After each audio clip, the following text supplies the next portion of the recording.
What's really good, Gaming Life Nation? I am Akil, the real deal with zeal and mass appeal, and I'm glad you came to chill. It's another day in the GLYFE here in Las Vegas, the gaming capital of the world. And we're going to talk about the fire beats and the lit melodies of the #1 selling PS4 game that's the newest IP, Ghost of Tsushima. We're here with the composer of the soundtrack, Ilan Eshkeri. How you doing? Hey, I'm great. Thanks for having me on. It is my pleasure. I consider myself a musician, very amateur compared to you. I love music, and I was looking at all the different projects you've worked on. In particular, you got to work with Burberry. I thought that was cool that you composed special music for them, and it became the #1 on the chart for the UK orchestral music, right? Yeah, that's right. We were really. I was very lucky with that. But I can see you like a nice suit, so you must like Burberry. Yeah, no doubt. What is it that inspires you to pursue a career in music? I started out like many teenagers wanting to be a guitarist in a rock band. Oh. It went really, really wrong, as you can see. I don't know if I would say really wrong, because it looks like you get to work with whoever you want. Oh, well, I don't know about that, but no, of course it didn't go wrong, but it wasn't, like all things in life, it didn't go to plan, I should put it that way. And so I just knew, apart from anything else, that I wanted to have a job in the music business. And so I got introduced to this composer called Ed Shermer, and Ed was the protege of Michael Kamen, who was a very great composer. He did all the Die Hard movies and the Lethal Weapon movies. That's why that name's familiar. Yeah, many great soundtracks. But Michael also worked a lot with recording artists, pop stars, and rock and roll people, and so I learned an awful lot by working with him. But I kept my band things going, and I guess I always worked in lots of different areas, but I never had any particular plan. Certainly at the start, I just did whatever I could do to pay the bills. Oh, I understand that lifestyle as an artist. So you just pursued your passion of music, and it's led you to so many places you've never even predicted, huh? Well, I can be completely. Music has taken me on the greatest adventures of my lifetime, for sure. Yo, that's so cool to hear. What about video games? Do you play games, or does your daughter play games? Video games? My daughter is only 4. She's about to turn 5, so she's a bit young for that. Okay. Although she is very good at the iPad. And of course. Loves to watch YouTube. Loves to watch people make slime on YouTube and things like that.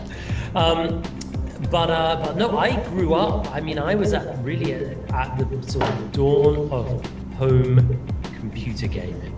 In the 80s, we had a computer called the VIC-20. I must have been, I don't know, 6 years old when my father brought that home. And then there was the Commodore 64, and I played games, and we'd go on holiday, and we were desperate to find the nearest arcade, and I was a fan of Outrun and all the early games, Chucky Egg, and all sorts of things. And I spent hours playing. We call them computer games, as you call them video games. And then there was the first Nintendos and Game Boy, and I was at school during the creation of all of these early things, and they played a very important part in my life. So I loved gaming, and up until my 20s, and then I don't know why, but somehow I stopped. I was a huge Sonic the Hedgehog fan. Oh, Sonic. Gotta go fast. But yeah, I don't know why I kind of stopped playing games. But you know, I had that foundation in it, and then as my career developed, I always wanted to work in games, and then I got my opportunity when I started writing Sims, and then finally now this. There was actually a time before where I nearly did a Sony game, but going back more than 10 years ago. It was just after I did the movie Lair game, maybe 15 years ago, and for one reason or another, it didn't work out. But some of the people that I became friends with at Sony UK still work at Sony in the US now. Okay. So Sims was your first video game that you created music for? Yeah. Sims 4? Oh. That's correct. Well, even though you're not playing games as much, you're still part of the gaming lifestyle, creating this amazing music. So what was it that made you decide you wanted to get involved with Ghost of Tsushima?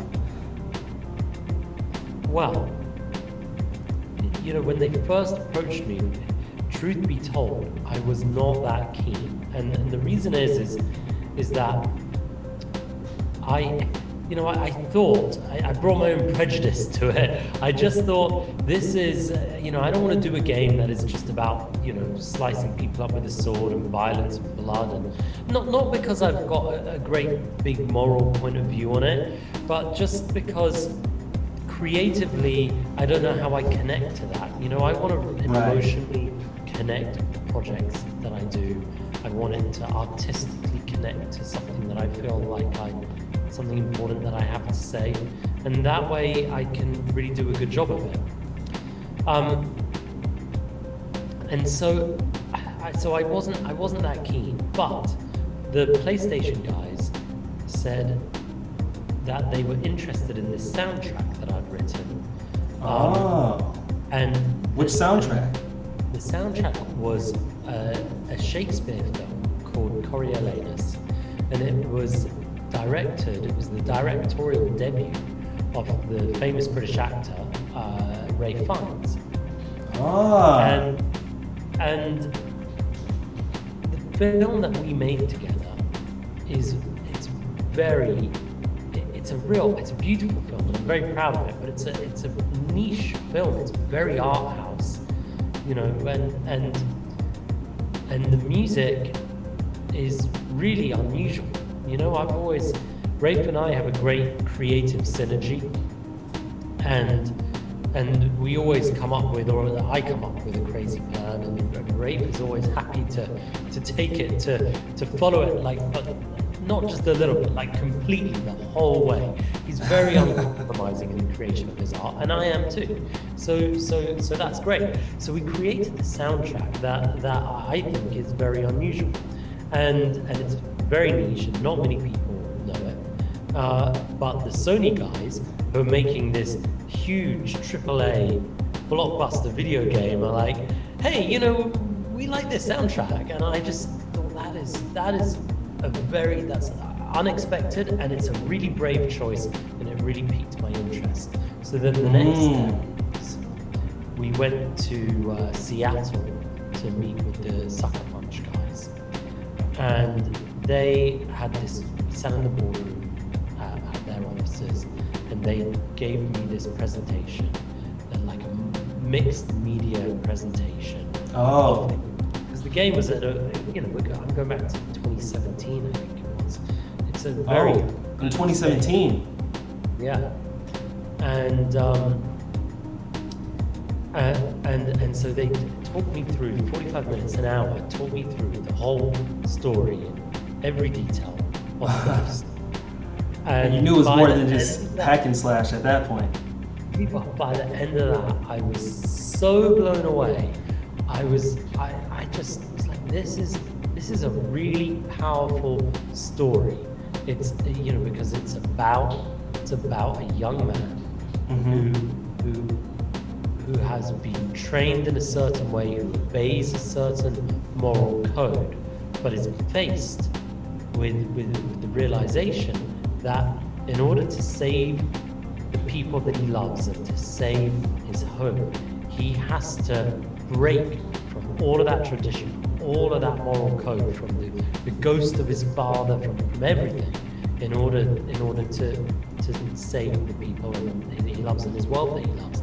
And so this is a character in deep emotional conflict, and that really moved me. I thought this is a very rich place from which to experience emotions and from which to begin writing some music. I absolutely agree. I love the way that you describe the game, the story of him struggling with his traditions and what it takes to survive and protect the people he cares about. And that type of emotion that you're talking about, I definitely hear it in the soundtrack. I've listened to it a couple of times. Some of my few favorite tracks I can tell you right now are The Way of the Samurai and I believe it's called The Last Clan of Adachi.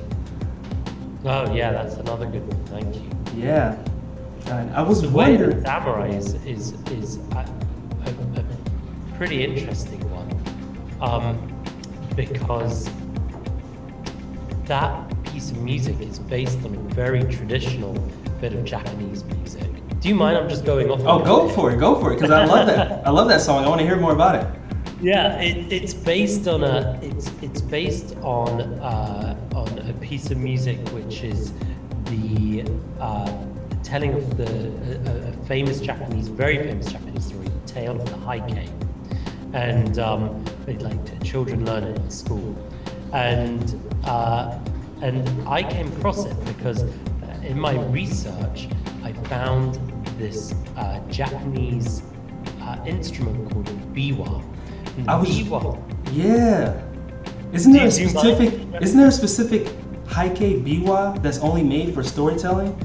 Well, it's called the Satsuma Biwa, to be specific, and the tale of the Heike is told on this instrument,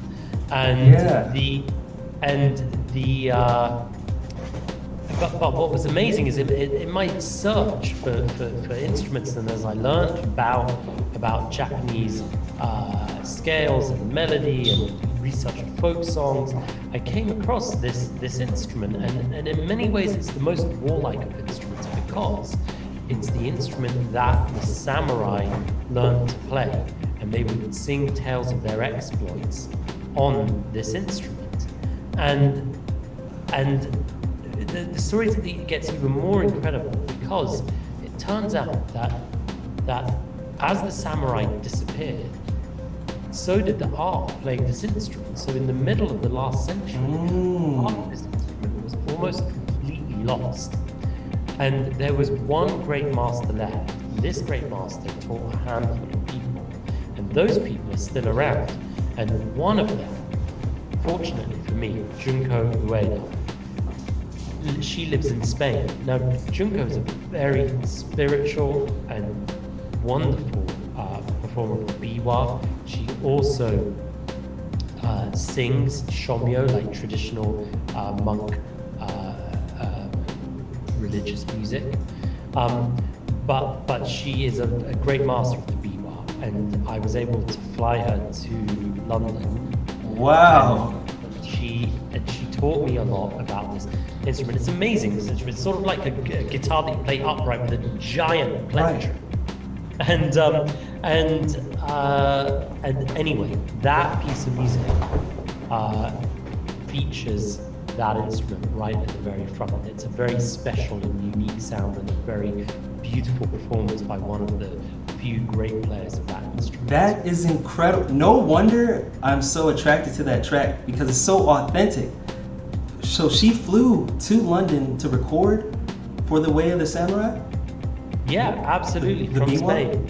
Back when it was okay to be flying around the world. Right, before the COVID-19.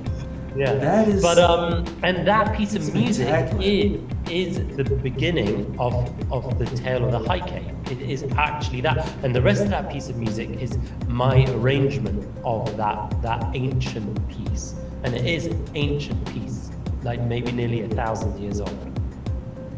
I love that piece because it does make me feel like I'm going on an adventure. Great. And also I was curious on the song Komodo Beach. I hear this warbling sound. It's kind of like a deep, and I wonder if it's vocals or if it's an instrument.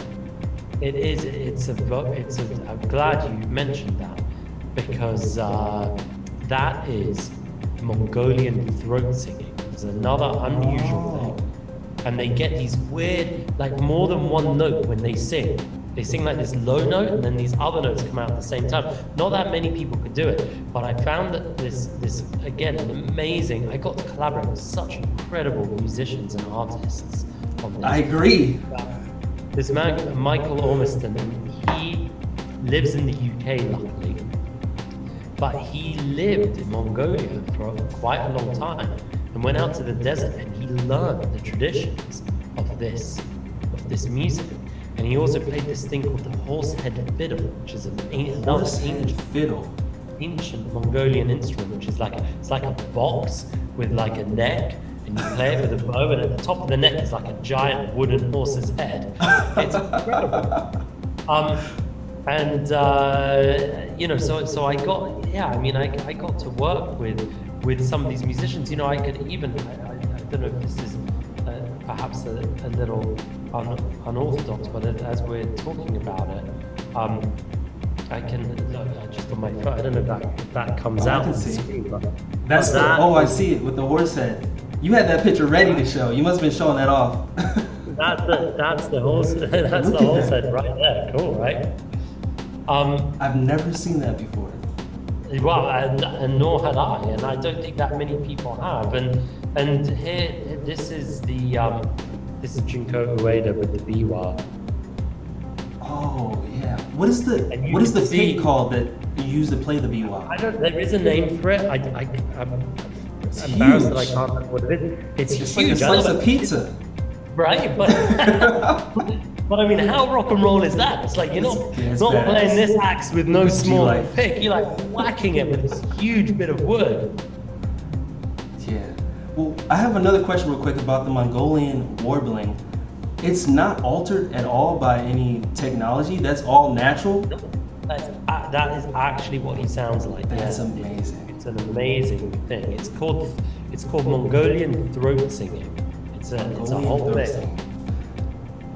Wow, this album, this whole soundtrack, it's an adventure in itself. Just talking about how you made it. Did you go to Japan to prepare? I did eventually. I was able to do a lot of my research, and I really want to talk about the trip to Japan because I'd always wanted to go, and it blew my mind.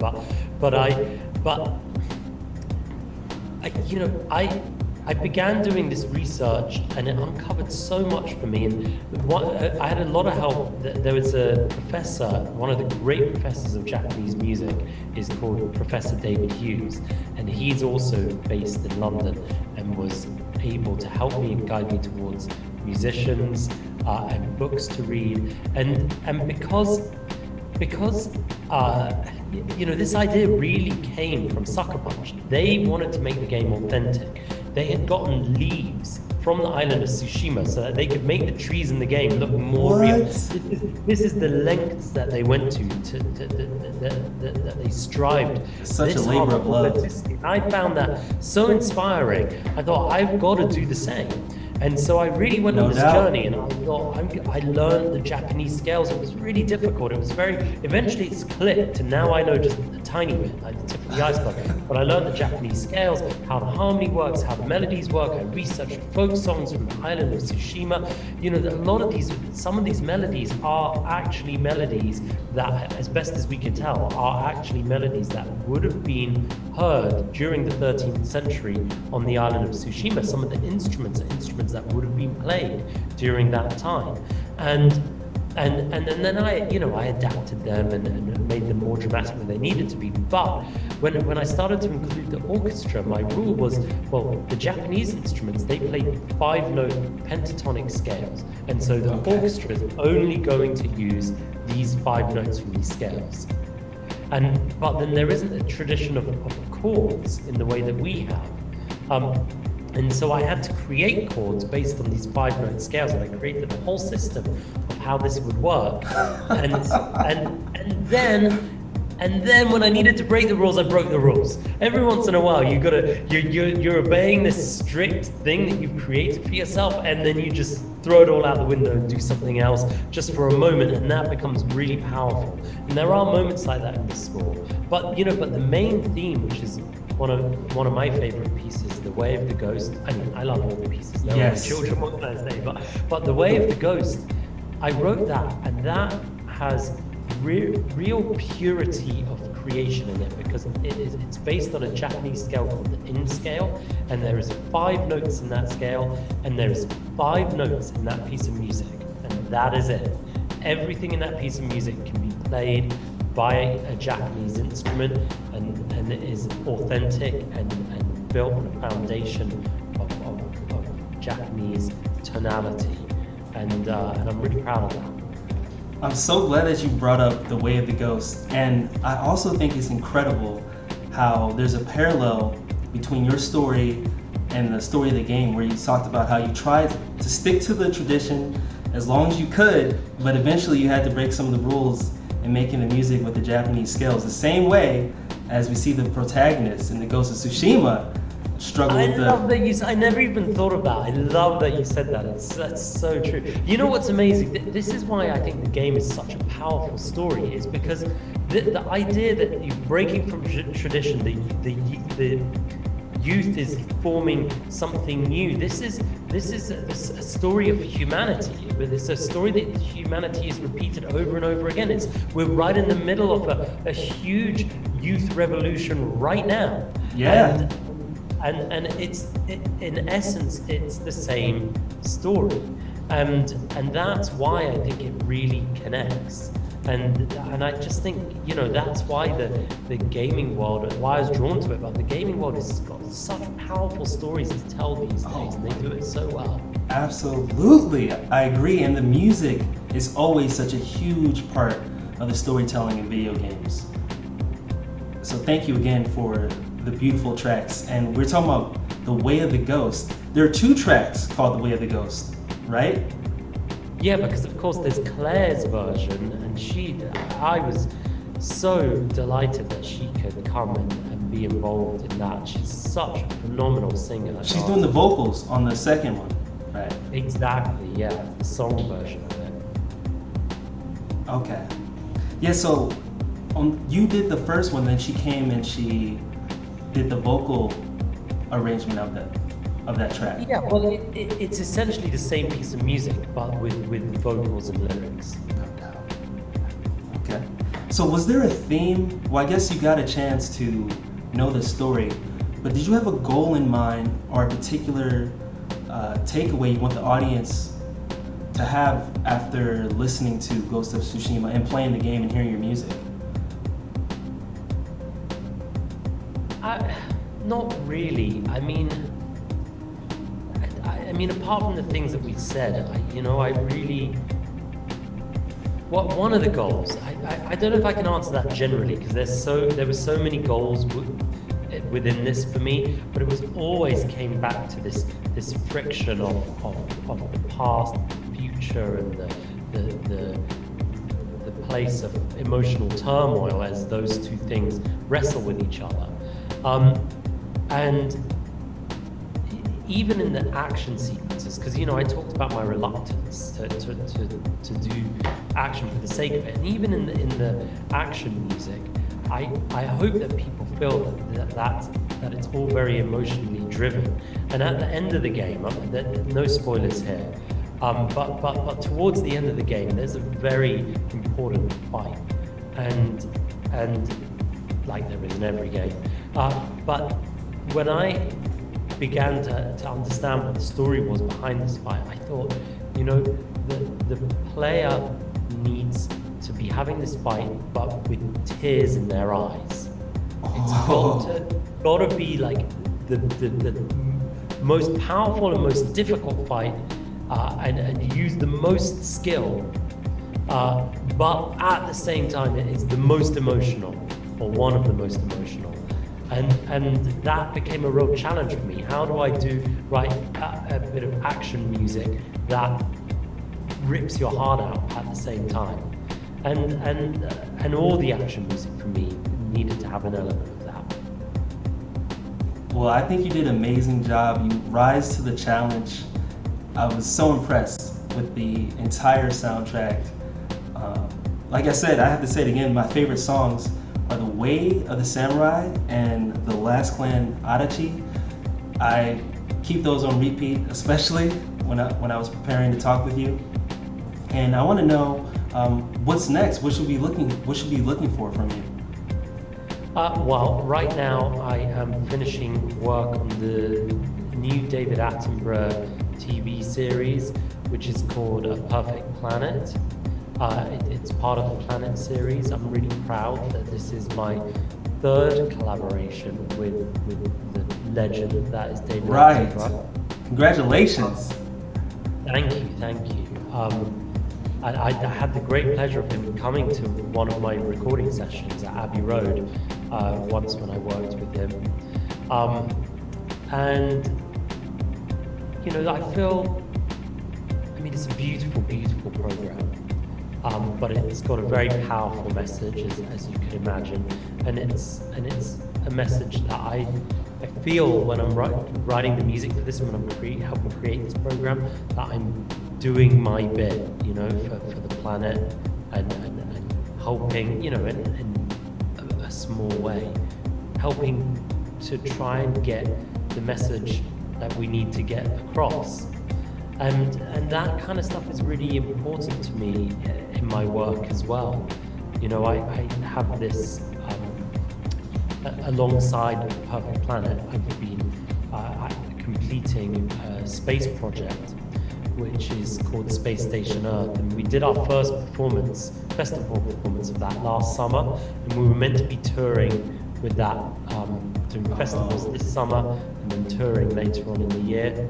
But of course that's all been cancelled because of COVID. But all of these things make me think of something that one of the astronauts said. You know, the Attenborough, everything we talked about, the past, the future, the friction, the youth revolution at the moment, everything. All of these things are, in my mind, are connected.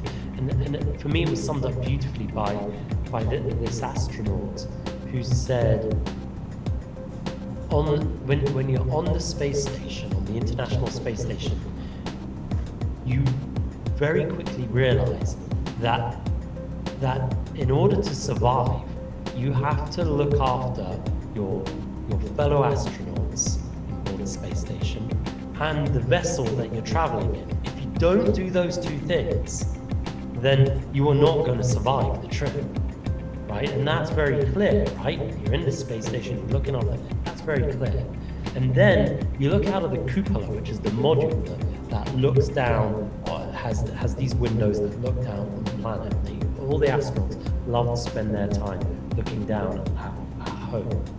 And as you travel around the globe, you look down and you realize that we're traveling through space, and that we have to look after each other and the vessel that we're traveling on. Otherwise, we're not going to survive. It's the same thing, just on a much bigger scale. That's right. And so, you know, I feel very passionately about that, and anything I can work on that helps helps to push that message, or those two messages, is something that I want to be a part of. It's so evident. That's why all of your music is so powerful and poignant, because it sounds like you only work on things if it's important to you, if you believe in the message. And that makes everything you create authentic, something that people can relate to.